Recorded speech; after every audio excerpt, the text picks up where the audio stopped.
Existe mais de um bruxismo ou tudo é bruxismo ao mesmo tempo?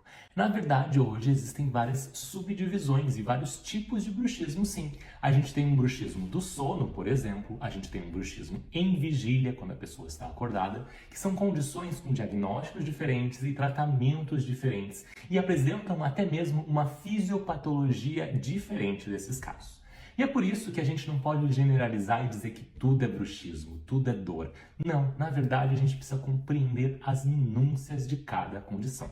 Existe o bruxismo do sono em vigília, assim como o bruxismo primário e secundário, em crianças e em adultos, bruxismo tônico, fásico e misto. É um universo de condições.